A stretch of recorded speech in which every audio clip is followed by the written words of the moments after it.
Hey guys, how's it going? Hope you're doing well. My name is Crown, and today I'm going to read you some very interesting stories that I hope that you're gonna love. And now, without further ado, let's go!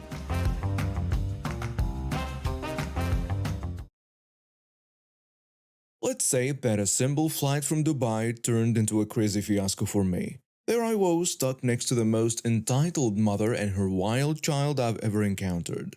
As soon as I saw them approaching my row, my heart sank. I've had my fair share of bad experiences with kids on flights, and this one was shaping up to be another disaster. At first, things seemed okay. The kid, probably around 5 or 6, was quiet as we took off, but that peace didn't last long. Before we even reached cruising altitude, he was up and running around like the plane was his personal playground.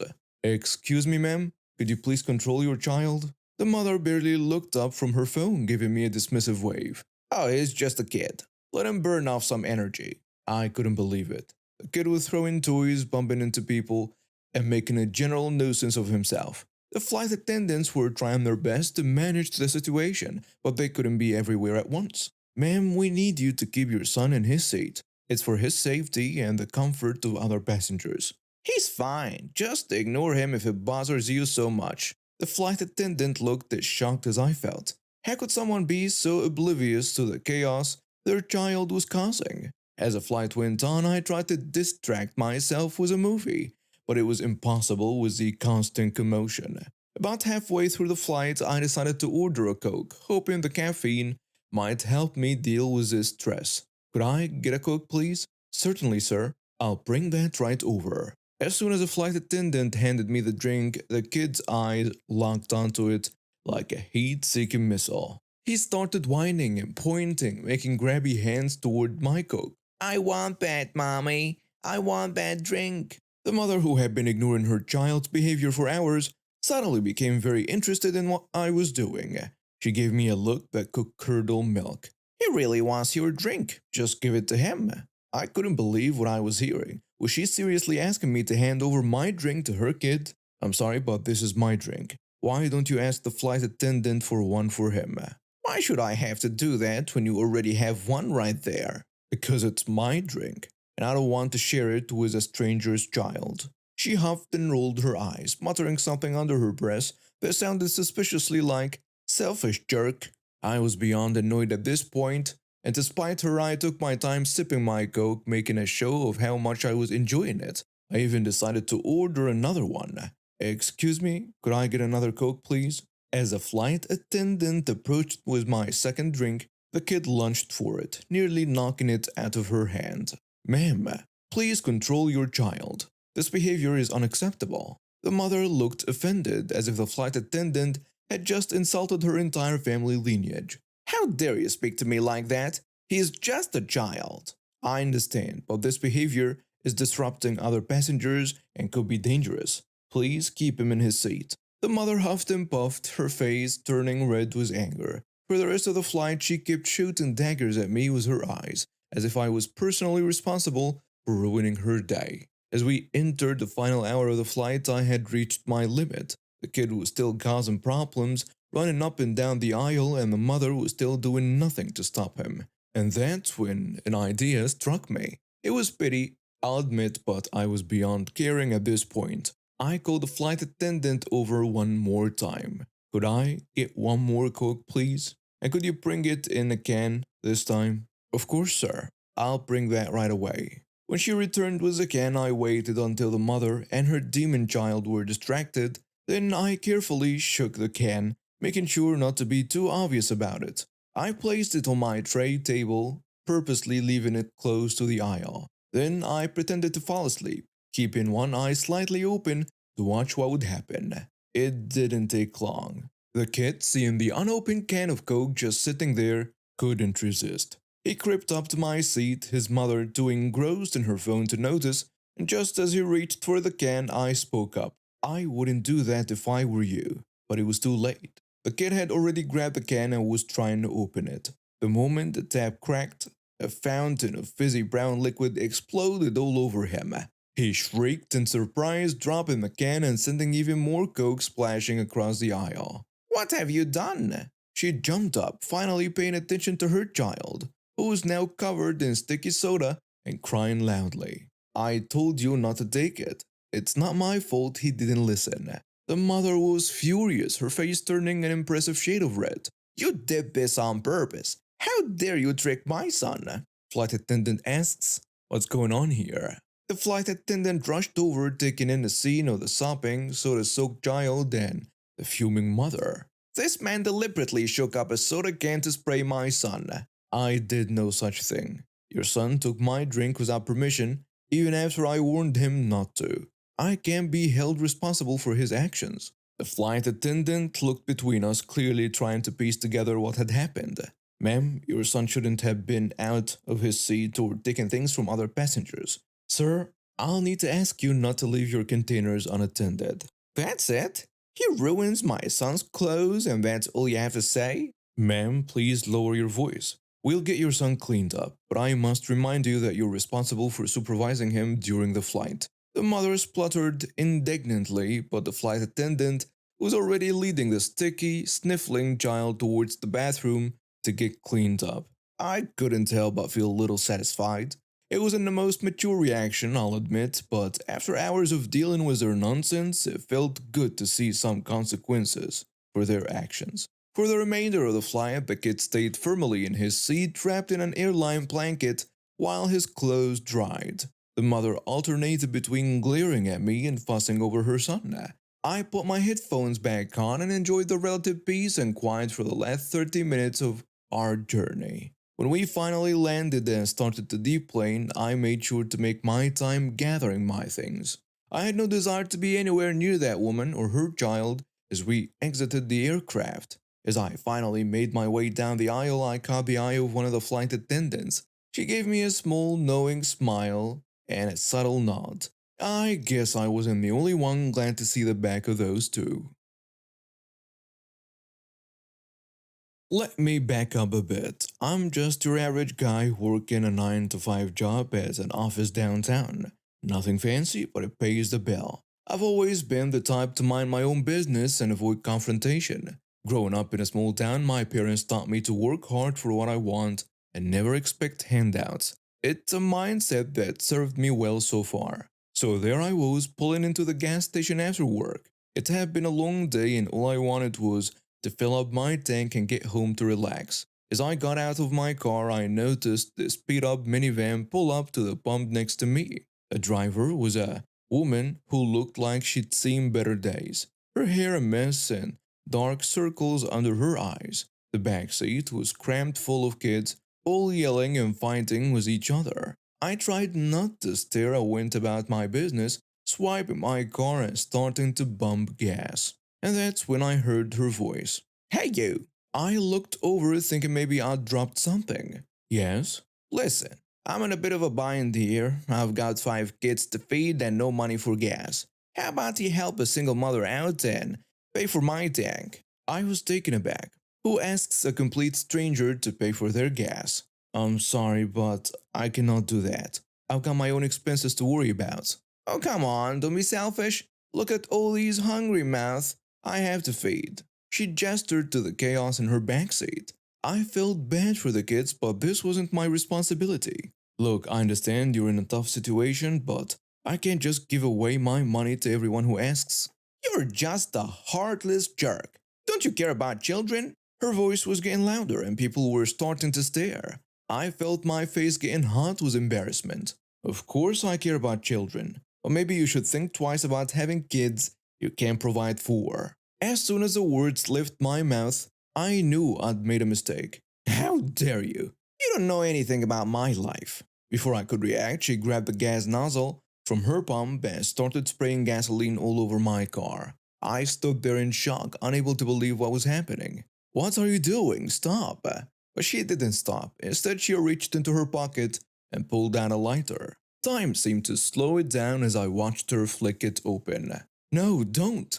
It was too late. She tossed the lighter onto my gas-soaked car, and suddenly everything was engulfed in flames. The heat hit me like a wall and I stumbled backward, nearly falling. People started screaming and running. The woman's kids were crying in the van, but she just stood there, a crazed look in her eyes. See what happens when you don't help people? I couldn't believe what I was seeing. Was this really happening because I refused to pay for her gas? The gas station staff sprang into action. Two guys came running out with fire extinguishers, trying to contain the blaze. Another was on a phone, presumably calling for help. Everyone, get back. It's not safe. We need to evacuate the area now. I watched in horror as the flames spread, threatening to reach the gas pumps. If that happened, the whole place could go up. The woman seemed to finally realize the gravity of what she'd done. Her smug expression turned into one of panic. I didn't mean to. But it was too late for apologies. In the distance, I could hear sirens approaching. The fire trucks arrived within minutes, and the firefighters took over, battling the blaze with professional efficiency. Clear the area. Everyone, move back.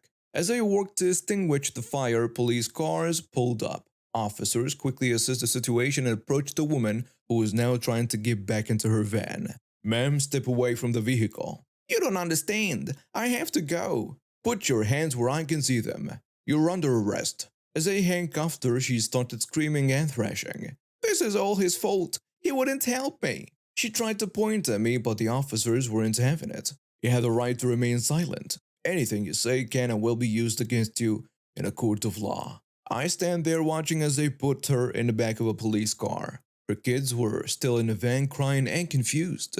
Another officer approached them, speaking softly and trying to calm them down.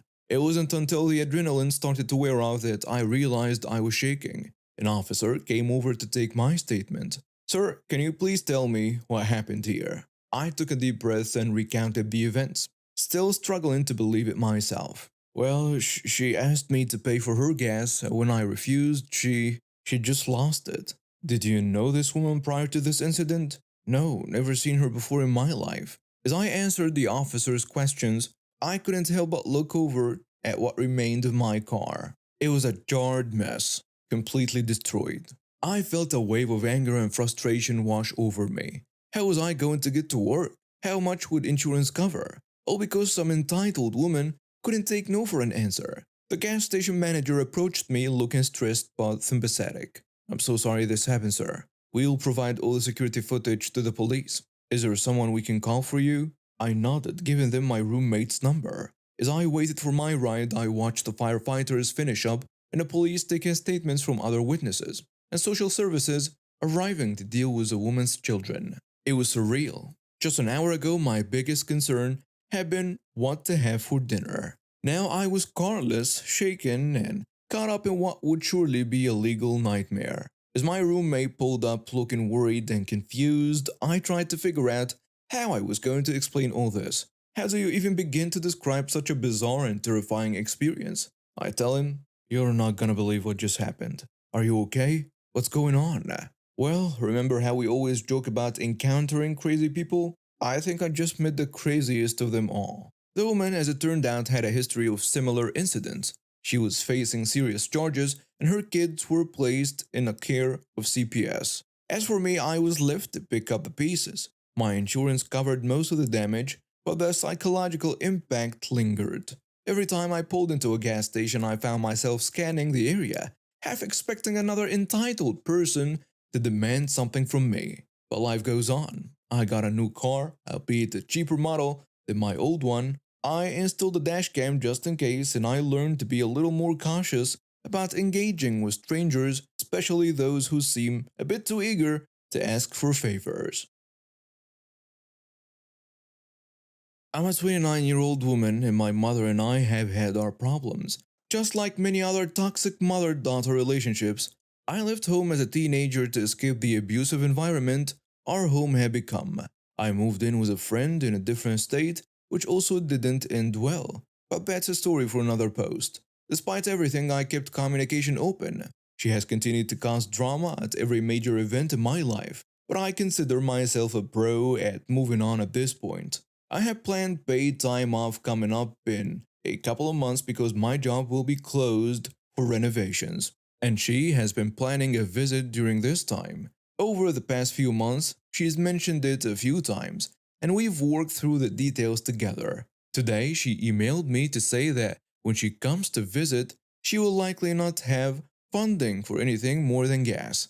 She plans to bring a tent for her and her husband to sleep in during the stay and has inquired about available space in my yard. Despite being fully aware that I don't own the home I live in and that I do not have the right to allow her to stay in our yard in a tent and use our facilities for any amount of time, much less several days. At first, I hoped there was some awful attempt at humor putting me in an uncomfortable position to laugh at my discomfort because it's something she's done several times in my life. Once she even pretended to have a full blown disorder complete with vocal tics in the middle of a crowded shopping center just to laugh at my humiliation at her antics. So this seemed likely.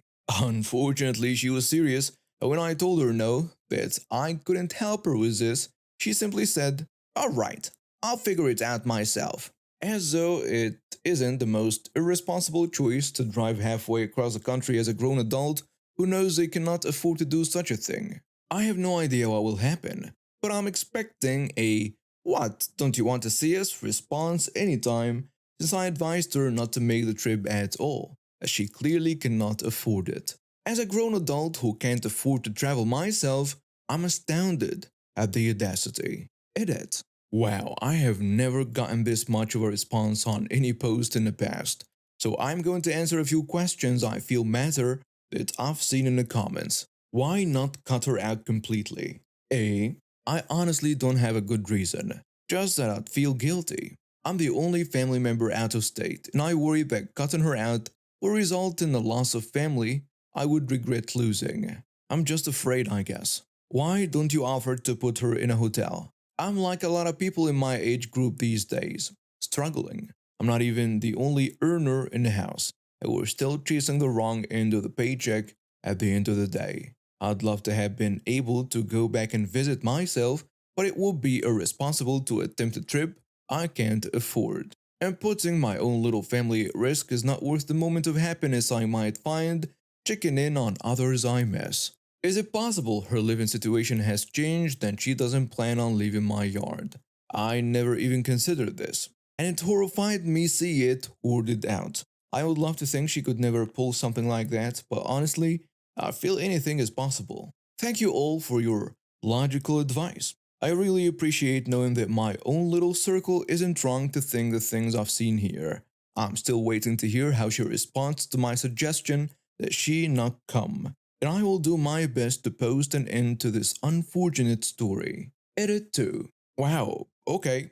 Apparently, this whole "I can't afford anything but gas" story was all a ruse to get to spend more time together while she visits. Allegedly, she's more than comfortable financially and has no fear that this trip will put her into financial hardship as she's making better money than ever before. Plus, she gets really good deals on rooms because she works for a popular hotel brand.